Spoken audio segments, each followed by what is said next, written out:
So something else I get asked a lot of is setting hardware. We're going to look at rivets and burrs.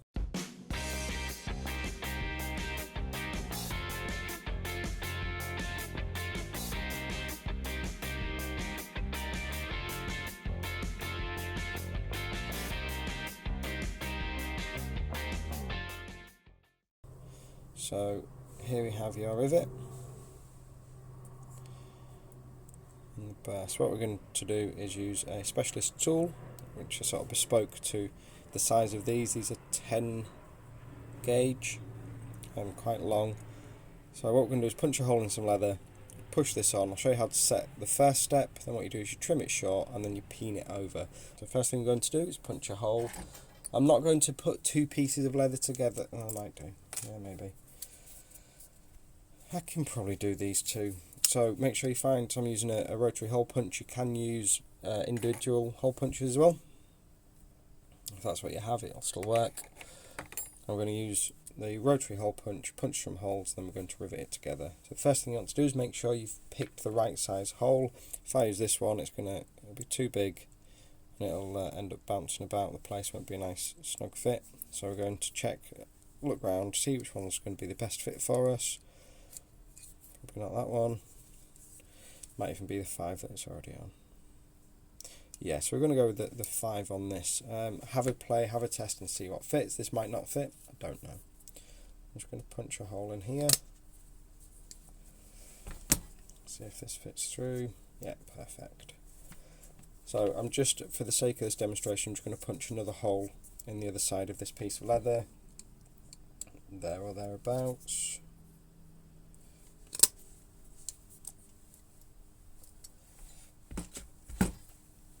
So post the post through.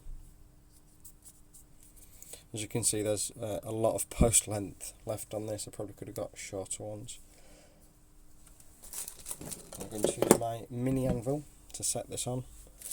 A solid surface will work, but I have this, so I'm going to use it. Ooh. So this is the setter for this, and the first thing you notice as soon as you take out the packaging is it is oiled up. I'm just going to give it a wipe with some shop roll.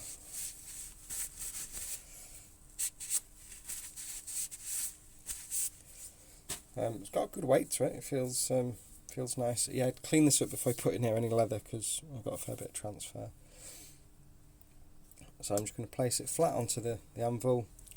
So you first put the post into here and use the flat side, the flat face, to hammer the top part down, the washer part down. And we're going to use the next part, once we've cut it short, to help us peen it over.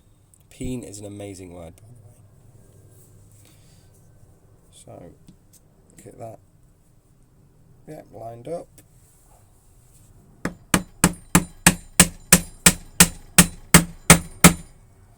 So I mean, hopefully you could hear that change as soon as it got to a point where it was happy to set. So on top,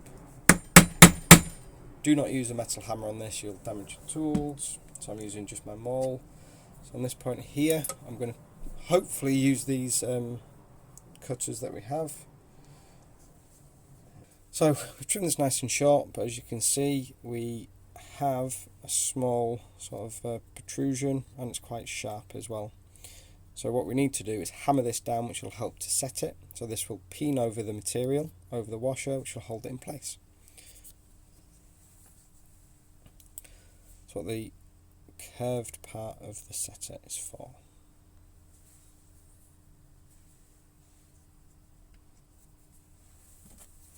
I'm going to move it around a bit to try and even out the mushrooming.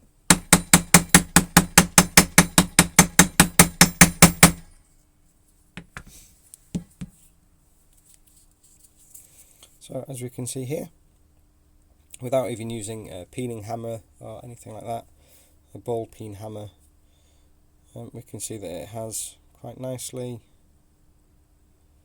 mushroomed it over. It's got rid of the sharp bits. You know, if you run your finger on it, there's no issue there at all.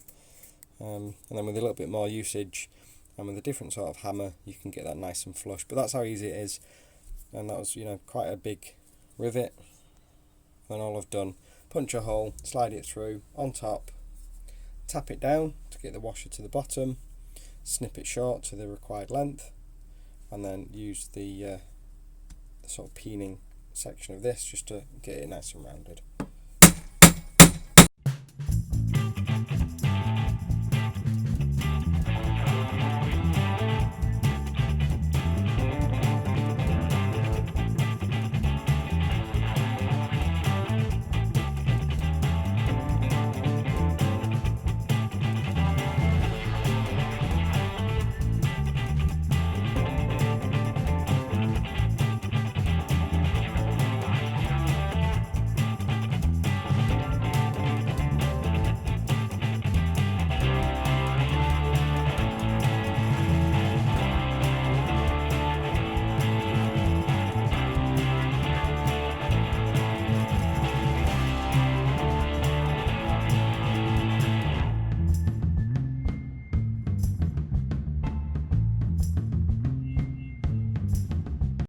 If you like this video, give it a thumbs up. If you want to see more leatherworking tips, tricks and build alongs, be sure to subscribe to the channel and hit that bell icon to be notified when new videos go live.